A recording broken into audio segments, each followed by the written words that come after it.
네, 샬롬. 네, 인사마저 어색하네요. 네. 그래서 네, 오늘 저의 첫 설교입니다. 그래서 굉장히 많이 떨리고 그러지만 우리 함께 하나님의 말씀을 잘 나누어 보았으면 좋겠습니다. 네, 네, 감사합니다. 네, 오늘 저희 설교를 누구나 한 번쯤 어렸을 때 들어보았을 법한 이야기로 시작해 볼까 합니다. 옛날 옛적에 한 마을에 토끼와 거북이가 살고 있었습니다. 토끼는 달리기가 매우 빨라서 자기보다 훨씬 느린 거북이를 보면 항상 거북이한테 너는 너무 느려, 느림보야 라고 이렇게 놀리곤 했습니다. 이 정도만 말해도 어떤 이야기인지 다들 아시죠? 네, 이 이야기를 이어가자면 그래서 어느 날 토끼가 거북이 중 누가 더 빠른가, 토끼와 거북이 중 누가 더 빠른가를 결정하기 위해서 달리기 경주를 하기로 했습니다. 그래서 어느 날 모여서 여러 동물 친구들이 모인 가운데 토끼와 거북이의 경주를 시작하게 되었습니다. 그래서 토끼가 당연히 훨씬 더 빠르기 때문에 월등한 차이로 거북이를 앞서서 나가기 시작했고 그 결승점을 향해서 열심히 달려가고 있었습니다. 하지만 여러분들도 모두 다 알다시피 토끼는 거북이를 정말 멀리 쉽게 이기고 있다고 생각해서 잠시 쉬려고 누웠고 또 어떻게 되었죠? 네, 잠이 들어버리고 말았습니다. 토끼가 잠에 빠진 사이 거북이는 열심히 묵묵히 자신의 길을 가면서 그 결승점을 향해 달려가서 토끼를 결국에는 이기게 되었습니다. 우리가 너무나도 잘 알고 있는 이 이야기에서 우리가 얻을 수 있는 교훈은 거북이처럼 성실하게 노력하면 토끼도 이길 수 있다라는 이러한 점이라고 볼 수도 있지만 반대로 토끼 입장에서 생각해 보면 토끼가 거북이에게 진 이유는 교만했기 때문입니다. 자신의 달리기 실력에 대해 자만했고 거북이보다 훨씬 빠르다고 생각했기 때문에 거북이와의 경주에서 지게 된 것이라고 볼 수 있습니다. 우리도 이 이야기 속의 토끼처럼 자기가 잘한다고 생각하는 것 혹은 자기 자신을 너무 과하게 믿다가 낭패를 본 적이 있지 않습니까? 오늘 우리가 함께 나눌 본문에서도 이러한 교만함에 대해 걱정하면서 주의하는 사람이 한 사람이 있습니다. 고린도서 12장 7절에서 사도 바울은 하나님께서 자신이 자만하지 않게 하기 위해서 육체의 가시를 주셨다고 이야기합니다. 과연 바울이 자신이 교만해지지 않기 위해서 이러한 가시, 즉 자신의 약한 부분을 어떻게 대했을까요? 만약 바울에게 이러한 육체의 가시가 없었다면 경주에서 져버린 토끼처럼 교만해졌을까요? 지금 이 시간 우리가 가질 수 있는 교만함에 대해 하나님께서 어떻게 말씀하시는지 같이 한번 알아보면 좋을 것 같습니다. 먼저 오늘 본문 고린도후서 12장 7절을 보시면 여러 계시를 받은 것이 지극히 크므로 너무 자만하지 않게 하시려고 내 육체의 가시 곧 사탄의 사자를 주셨으니 이는 나를 쳐서 너무 자만하지 않게 하려 하심이라 라고 바울이 말씀합니다. 바울은 앞서 이야기한 것처럼 그 앞서 말한 토끼처럼 경주에서 충분히 이길 수 있는 능력을 가지고 있는 사람이었습니다. 바울은 오늘 오전 예배에서도 목사님께서 말씀해 주셨듯이 철저한 율법의 교육을 받았고 또한 로마 시민권을 가지고 있었습니다. 그리고 그는 자신이 충분한 지식을 갖고 있다고 생각하고 있었습니다. 쉽게 이야기해서 이 세상에서 살아갈 때 바울은 그냥 잘 먹고 잘 살고 행복하게 살 수 있었던 그런 사람이었습니다. 세상적인 능력으로 보는 게 아니더라도 예수님을 만나고 나서의 바울의 모습은 영적으로도 우리가 보았을 때 전혀 부족한 모습이 아니었습니다. 고린도후서 12장 1절에서 6절을 보게 되면 바울은 하나님의 환상과 그리고 또한 그 계시에 대해서 이야기하고 있습니다. 이와 같이 바울은 하나님의 능력을 경험했고 하나님의 복음을 경험했고 누구보다도 그 하나님의 복음의 능력으로서 일하던 사람입니다. 하지만 그러한 그에게 하나님께서는 육체의 가시, 바로 사탄의 사자라는 것을 바울에게 허락하셨습니다. 바울은 그것 때문에 심히 고통스러웠고 또한 그것을 자신에게서 떠나가게 해달라고 그 육체적 고통을 그리고 그 사탄의 사자를 자신에게서 떠나가게 해달라고 하나님께 간절히 3번 기도까지 하였습니다. 7절을 보면 바울은 이러한 육체의 가시를 자기가 자만해지지 않게 하기 위해서 하나님께서 주셨다고 고백합니다. 그리고 하나님께서 바울의 기도에 응답하시길 내 은혜가 내게 족하도다. 이는 내 능력이 약한 데서 온전하여 짐이라고 말씀하셨습니다. 바울은 이러한 하나님의 기도, 그 기도 응답을 받고 난 후에는 육체의 가시에 대해 하나님께 그거에 대해 더 이상 기도하지 않습니다. 이러한 바울의 그 기도 응답에 대한 태도를 보았을 때 바울은 자신에게 너무나도 고통스러운 그 육체의 가시가 하나님께서 허락하신 것이며 또 자신이 자만해지지 않게 만드는 어떠한 것이라고 인정하는 것으로 볼 수 있습니다. 바울은 자신의 약함 그리고 그 육체의 가시를 받아들이고 자신에게 주어진 그 고통을 인정하며 하나님께 나아간 것입니다. 대부분의 사람들은 자신의 약함을 받아들이는 것이 쉽지 않을 거라 생각이 듭니다. 저 같은 경우에도 제가 잘못한 부분이나 실수한 부분에 대해서 인정하는 것이 조금 어렵고 제가 가지고 있는 약점을 쉽게 드러내거나 그거에 대해서 인정하지 못하는 것도 같습니다. 저는 개인적으로 축구라는 운동을 되게 좋아합니다. 축구를 되게 좋아하는데 만약에 다른 누군가가 저에게 축구를 못한다고 이야기를 하거나 혹은 축구 경기 중에 제가 경기를 뛰고 있을 때 제가 잘못한 점들을 이야기해 주었을 때 그것들에 대해서 제가 쉽게 수긍하거나 쉽게 인정하거나 그 사실을 잘 받아들이지만은 않는 것 같습니다. 그 이유는 무엇일까요? 그 이유는 당연히 제가 누구보다도 축구를 잘한다고 생각하고 누구보다도 축구에 대해 많은 지식을 갖고 있다고 생각하기 때문입니다. 대부분의 사람들은 자신이 가지고 있는 약한 부분, 그 자신이 가지고 있는 어떠한 육체적 고통보다 자기가 잘할 수 있는 것, 다른 사람에 비해서 더 뛰어난 것을 자랑하려고 합니다.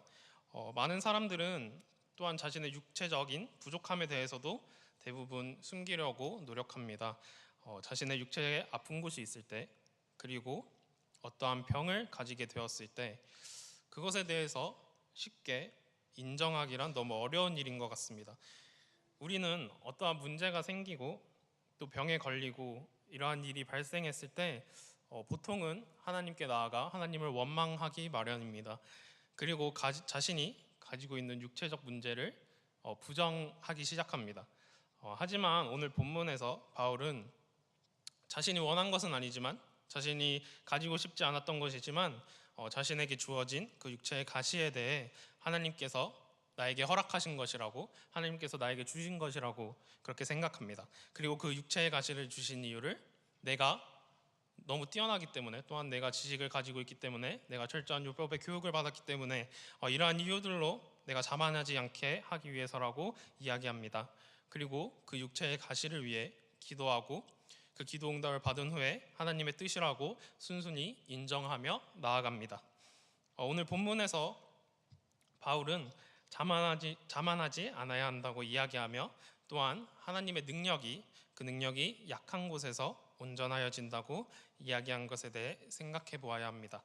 하나님께서는 바울과 여러 사람들의 강한 모습도 물론 들어쓰셨습니다. 바울이 가지고 있는 장점 그리고 지금의 시대에도 우리들에게 또 여러 사람들에게 하나님께서 주신 그 은사를 사용하시고 또 그것을 통해서 일하시기도 합니다. 하지만 하나님께서는 그들의 약함 또한 그들의 부족한 부분, 육체적인 부족한 부분을 가지고도 사용하신다고 이야기하십니다. 우리는 이 말씀을 믿고 하나님께서 허락하시는 나의 약한 점들을 인정해야 합니다. 자신의 약한 점들을 인정하지 못하고 자신의 자랑만을 계속해서 하게 된다면 하나님의 능력이 우리 안에 나타나기 어려울 것 같습니다. 자신의 강함 혹은 약함 그 모든 것들을 하나님 앞에서 겸손하게 고백할 때 하나님의 능력이 우리에게 있을 줄 믿습니다. 하나님의 은혜가 나에게 족한 줄 알지 못하고 다른 어떠한 것들을 계속해서 찾고 앞으로 나아가는 것은 교만입니다. 이러한 교만을 피하기 위해서 그리고 교만을 행하지 않게 하기 위해서 우리는 우리의 약함을 인정해야 하고 하나님께서 우리에게 은혜 주시는 분이심을 믿고 나아가야 합니다. 둘째로 우리는 우리의 약함을 인정할 뿐만 아니라 기뻐해야 합니다. 오늘 본문 12장 9절을 보시면 나에게 이르시기를 내 은혜가 내게 족하도다 이는 내 능력이 약한 데서 온전하여 짐이라 하신지라. 그러므로 도리어 크게 기뻐함으로 나의 여러 약한 것들에 대하여 자랑하리니 이는 그리스도의 능력이 내게 머물게 하려 함이라고 바울이 고백합니다. 바울은 하나님의 약한 데서 온전하여진다고 하신 말씀을 믿고서 크게 기뻐하였습니다. 그리고 그 약한 것들을 자랑한다고 말합니다. 바울이 여기서 기뻐하며 자랑하는 것은 절대 자신이 약하기 때문이 아닙니다. 바울이 자신의 약함에 대해 기뻐하고 또한 자랑할 수 있는 것은 하나님께서 바울에게 내 은혜가 내게 족하다라고 말씀하셨기 때문이고 또 그리스도의 능력이 온전히 내게 머물게 하기 위해서였습니다. 바울이 다른 것들에 관심을 갖고 있는 것이 아니라 바울에게 있어서 관심은 오직 자신의 강함이나 약함을 바라보는 것도 아니고 그저 복음의 그 능력이 자신에게 있는지 없는지에 관한 것에 관심을 두고 살아가던 사람입니다. 이러한 사도 바울은 하나님께서 자신의 약함을 바로 그 육체적 가시를 없애달라고 기도하였더니 하나님께서는 바울에게 이렇게 말씀하셨습니다. 바울아, 너의 그 약함으로 나의 능력을 행할 거야. 내 능력은 약한 데서 온전하여지고 너의 그 약함을 통해서 내가 이 세상에서 일을 할 거야 라고 하나님께서는 바울에게 이렇게 기도응답을 해주셨습니다. 그러므로 우리가 이러한 모습을 봤을 때 이러한 하나님의 뜻을 알게 된 바울은 자신의 약함을 도리어 기뻐할 수밖에 없었을 것입니다. 하나님의 은혜와 능력을 누구보다 잘 알고 있던 바울은 자신이 가지고 있는 그러한 약함이 그리스도의 능력이 됨을 기뻐할 수밖에 없었습니다. 자신의 약함을 기뻐한다는 것은 우리들에게 매우 어려운 일일 수밖에 없습니다. 나의 약함을 인정하는 것을 넘어서 내가 약한 부분을 가지고 있어 라고 이렇게 인정하는 것을 넘어서 도리어 그것을 기뻐하기까지 해야 된다니 참 쉽지 않은 일인 것 같습니다. 저의 이야기를 잠깐 하자면 제 이야기는 아니고 제 친구의 이야기인데 어제 연락을 해서 설교 때 이제 이야기를 해도 되냐고 허락을 받았어요. 그래서 괜찮을 것 같은데 그 친구가 이제 고등학교 시절에 제가 아주 친하게 지내던 요새 말하는 베스트 프렌드 베프라고도 합니다. 그래서 베프로 지냈었는데 그 친구가 사실 공부를 잘하는 편이 아니었어요. 공부를 잘하는 편이 아니고 되게 저는 공부를 좀 잘했거든요. 그래서 네, 그래서 저를 되게 부러워하고 약간 그렇게 같이 지내던 친구였는데 그 친구는 매번 저에게 와서 무언가를 외우는 것이 그 암기하는 것이 어렵다고 이야기하던 친구였습니다. 그래서 그 친구를 아는 사람 혹은 제가 이제 그 친구들에게 장난도 섞인 말로 이제 어떻게 하면 암기력을 더 높일 수 있는지 외우는 것을 더 잘할 수 있는지 이렇게 얘기해 줄 때 성경 말씀 이제 말씀 암송을 한번 해보아라라고 이야기를 해주었습니다. 그래서 가끔 제가 이제 그 친구가 말씀 암송을 했는지 안 했는지 이제 암기력을 키우고 있는지 아닌지 이렇게 확인할 때도 있고 막 되게 괴롭혔어요 사실. 그래서 암송을 잘 할 수 있도록 말씀을 더 잘 암송할 수 있도록 제가 확인을 해줄 때도 있었습니다. 그때 그 친구가 사실 공부를 잘하고 싶어서 자기가 더 좋은 점수를 받고 싶어서 암기력을 좀 더 키워가지고 내가 좋은 대학에 가고 싶어서 성경 말씀을 암송을 했지만 시간이 지나서 나중에 이제 그 친구들랑 대학을 가고 이제 나이를 조금 먹고 이제 이야기를 했을 때는 그 친구가 저에게 말해주었을 때 자신이 그러한 일 때문에 이런 암기력이 부족해서 이제 성경 말씀을 외우게 된 그 사건 때문에 내가 그래도 성경을 봤던 것 같다. 내가 그러지 않았으면 공부만 하고 다른 것들 하는데 정신이 팔려 있을 텐데 그러한 부분 때문에 내가 성경을 볼 수 있게 된 것 같다라고 이렇게 이야기해 주었습니다. 그 친구에게 있어서 암기력이 좋지 않았던 것, 어떤 걸 외우지 못한 것, 그 자신의 약한 부분이 있었던 것은 성경을 볼 수 있게 된 계기였습니다. 그런 일이 아니면 이렇게 쳐다보지도 않을 그렇게 성경을 그렇게라도 볼 수 있어서 지금 생각하면 감사한 일이고 기쁜 일인 것 같다라고 저에게 그 친구가 이야기해 주었습니다. 물론 그 친구가 그때의 그 약함을 기뻐했다고 보기는 좀 어렵지만 그 후에 하나님의 계획이 그 약함 안에 있었고 또한 자신의 약함으로 인해 하나님의 은혜가 있었던 사실을 그 친구가 깨닫고 난 후에는 그 친구에게도 감사함이 있었고 기뻐함이 있었던 것 같습니다. 지금 이 말씀을 함께 보는 우리도 하나님의 은혜와 그리스도의 능력이 우리의 약함 가운데 있다는 사실을 믿고 그것을 기뻐하도록 노력해야 합니다. 우리가 약한 부분이 있다는 사실에 기뻐하셔야 합니다. 무슨 말도 안 되는 소리야라고 생각하실 수도 있지만 우리가 약한 부분을 자랑하고 그리고 그것을 기뻐하는 것은 하나님의 능력에 대해 자랑하고 그것을 기뻐하는 것이랑 똑같습니다. 네, 그래서 하나님께서는 그러한 약함을 통해서 일하십니다. 여러분께서 가지고 계신 여러 약한 부분들을 가지고 하나님께 나아가시길 바랍니다. 하나님께서는 그 부분에 대하여 충분히 여러분들에게 은혜 주시는 분이십니다. 하나님의 은혜는 우리가 생각한 것보다 훨씬 큽니다. 내 은혜가 내게 족하다라고 말씀하신 그 은혜는 우리의 상상보다 더 뛰어납니다. 로마서 8장 31절 후반절에서 32절을 보시면 제가 읽어드릴게요. 만일 하나님이 우리를 위하시면 누가 우리를 대적하리요? 자기 아들을 아끼지 아니하시고 우리 모든 사람을 위하여 내주시니가 어찌 그 아들과 함께 모든 것을 우리에게 주시지 아니하겠느냐라고 사도 바울은 로마서에서 말합니다. 이와 같이 하나님은 자신의 아들까지 우리에게 내어주시는 분이십니다. 우리는 이러한 하나님의 은혜를 의심하거나 또한 부족하다고 원망하면 안 됩니다. 바울에게 말씀하신 것처럼 하나님께서는 그 은혜가 우리에게 충분히 족할 만큼, 그리고 나에게 족할 만큼 우리에게 부어주십니다. 또한 우리가 가지고 있는 약함을 통해서 하나님의 능력이 온전하여집니다. 그렇기 때문에 여러분들의 약함에 절망하고 낙심하지 마시고, 또한 그것을 감추고 숨기려고 하나님을 원망하지 마시고, 하나님의 은혜가 부족하다고 말씀하지 마시고, 그 약함을 통해 일하실 하나님을 기뻐하시길 바랍니다. 자신의 약함을 기뻐하고 자랑하시기 바랍니다. 마지막으로 우리의 약함을 기뻐하고 자랑할 수 있는 것은 내가 약한 그때의 강함임을 믿기 때문입니다. 10절에서 바울은 그리스도를 위하여 약한 것들과 능욕과 궁핍과 박해와 공고를 기뻐하노니 이는 내가 약한 그때의 강함이라 라고 말씀합니다. 바울은 자신의 약한 것들뿐만 아니라 자신이 받은 능욕과 궁핍 그리고 박해와 공고, 그 모든 것들이 그리스도를 위함이라고 고백하고 있습니다. 그는 그리고 이어서 이 모든 것을 한마디로 이야기합니다. 내가 약한 그때의 강함이라. 이 말씀에서 바울은 자신이 약할 때 자신이 강해진다고 이야기하는 것이 아닙니다. 바울은 자신의 약함을 통해서 그리스도의 능력이 나에게 머물기 때문에 강하다고 이야기하는 것입니다. 하나님의 능력이 나에게 머물 때 우리들은 강해질 수 있습니다. 강하다의 뜻은 사전적 의미로 보자면 물리적인 힘이 세다 혹은 수준이나 정도가 높다라고 이야기할 수 있습니다. 세상에서 우리가 이야기할 때 강한 사람이라고 말을 하면 권력을 가진 사람 혹은 명예와 또 돈을 가진 사람이라고 이야기할 수 있습니다. 그래서 자신이 가지고 있는 그 강함을 이용하여서 또 약한 사람들을 착취하고 괴롭히고 살아가는 것이 이 세상이라고 생각이 듭니다. 아마 세상에서 이야기하는 강함은 이러한 것들일 것입니다. 하지만 바울이 고린도 교회 성도들에게 이야기하고 있는 것은 고린도 교회 성도들에게 말하고 있는 것은 그 강함이 세상에서 말하는 강함과는 조금 다르다고 이야기합니다.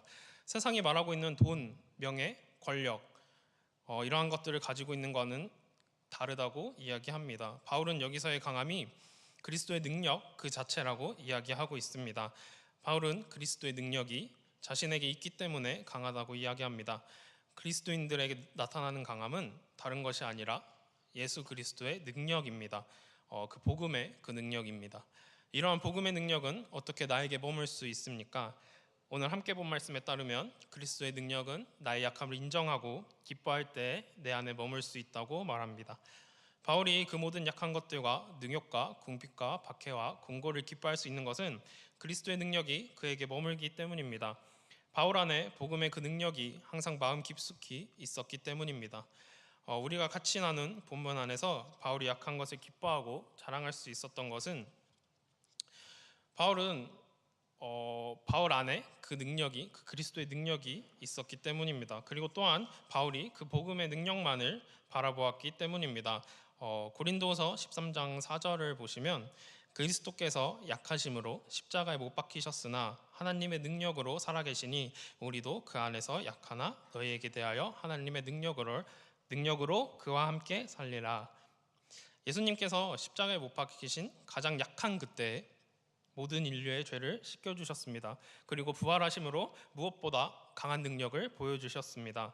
바울은 바로 이 사실을 믿었고 예수님께서 직접 보여주신 것처럼 약한 그때에 복음의 강한 능력이 나타난다는 사실을 믿고 있었습니다. 교회 안에서 많은 성도분들이 여러 가지 일들을 겪거나 어려움을 겪고 이렇게 좌절하고 낙심하는 것들을 어렵지 않게 볼 수 있습니다. 또한 교회 밖에서도 세상의 일들 때문에 우리는 쉽게 넘어지고 어려워하며 내가 가지고 있는 약함을 숨기고 내가 가질 수 있는 자랑거리들만을 이렇게 꺼내서 만들어내기 위해 노력합니다. 어떻게 하면 나의 강함이 드러날 수 있을까? 어떻게 하면 내가 자랑할 수 있을까? 또 어떻게 하면 내가 잘 살고 잘 먹을 수 있는 방법이 무엇일까라고 계속해서 찾아가며 살아갑니다. 우리는 우리의 약한 부분을 없애기 위해서 더욱더 교만해지기도 하며 반대로 나의 약함 때문에 심한 우울감에 빠지기도 합니다. 세상 사람들과 비교하며 내가 그들보다 못한 것들이 무엇인지 혹은 내가 그들보다 자랑하고 있는 것들이 무엇인지 이런 것들만을 생각하고 그러한 점에 대해 또한 실망하고 또한 기쁨을 찾을 수도 있고 또한 좌절하기도 합니다. 그래서 더욱더 자신의 약함을 받아들이지 못하고 우울해져만 갑니다.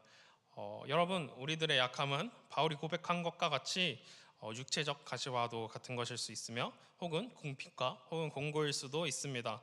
또한 상황에 따른 능욕이나 박해 혹은 다른 여러 가지 것들로 표현될 수도 있습니다. 하지만 이러한 약함 가운데 하나님을 믿는 우리들은 어떻게 반응해야 됩니까?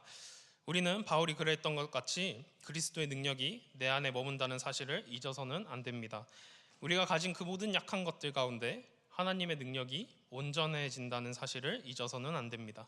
그리고 그 은혜와 그리스도의 능력 덕분에 우리의 약함은 강함이 되어진다는 사실을 기억해야 합니다.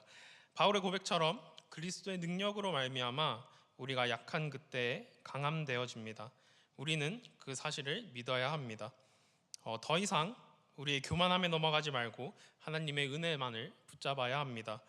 내가 강해지는 것이 아니라 하나님의 은혜가 내게 족하기 때문에 그리스도의 그 능력이 내 안에 머물기 때문에 그 은혜로 말미암아 강해진다는 것을 믿어야 합니다. 오늘 우리는 함께 본 고린도후서 12장 7절에서 10절의 말씀을 보고 나의 약함을 인정할 수 있어야 합니다. 그리고 또한 그 약함을 기뻐해야 합니다. 마지막으로 우리가 약한 그때의 강함임을 믿어야 합니다. 가장 중요한 것은 나의 약함을 인정하고 기뻐하며 내가 강해질 수 있는 것은 하나님의 은혜가 내게 족하기 때문임을 알아야 합니다. 그리고 그리스도의 능력이 머물기 때문임을 내 마음속에 간직해야 합니다. 바울이 본문의 말씀과 같이 고백할 수 있었던 것은 다름이 아니라 그리스도의 능력 때문이었습니다. 바울은 그 능력을 경험하였으며 그의 삶 가운데서 언제나 그 능력과 함께 있었습니다. 그가 약한 그때에도 그리스도의 능력을 바라보았고 그렇기 때문에 바울은 자기가 약한 그때에 그리스도의 능력으로 말미암아 강함이 된다고 고린도 성도들에게 고백할 수 있었던 것입니다. 그리스도인의 강함은 어떠한 신기한 체험에 있지 않습니다. 자신의 어떠한 자랑에도 있지 않고 자기가 기도를 잘한다, 예배를 매번 드린다, 혹은 자신이 성경을 많이 안다라고 이렇게 자랑하는 것에 있지 않습니다. 그리스도인의 강함은 나의 연약함에도 불구하고 하나님을 의지하는 데 있습니다. 그리스도인의 능력은 가장 약할 때에 가장 강하게 나타납니다. 우리가 잘 알고 있듯이 그리스도인은 가난하지만 부유하다고 말합니다. 또한 그리스도인들은 땅에 살고 있지만 하늘을 움직이며 사는 사람입니다. 그러면 우리는 약하지만 강하게 살 것을 기도해야 하고 작지만 크게 살 것을 기도해야 합니다. 가난하지만 부유하게 살 것을 소망하고 땅에 살지만 하늘을 움직이며 살 것을 다짐해야 합니다. 다시 한번 기억하십시오. 바울이 약한 것을 자랑하는 것은, 그리고 우리 또한 우리의 약함을 자랑해야 하는 것은 그리스도의 능력으로 인해서입니다. 그 복음의 능력으로 인해서입니다. 우리의 약함을 통해 하나님의 일이 행해지기 위해서 있고 복음의 그 능력이 이 세상 가운데 만연히 나타나기 위해서입니다. 우리가 교만해지지 않아야 하는 이유는 언제나 그리스도의 능력이 내게서 그리고 내 안에서 나를 통해서 나타날 수 있게 하기 위해서입니다.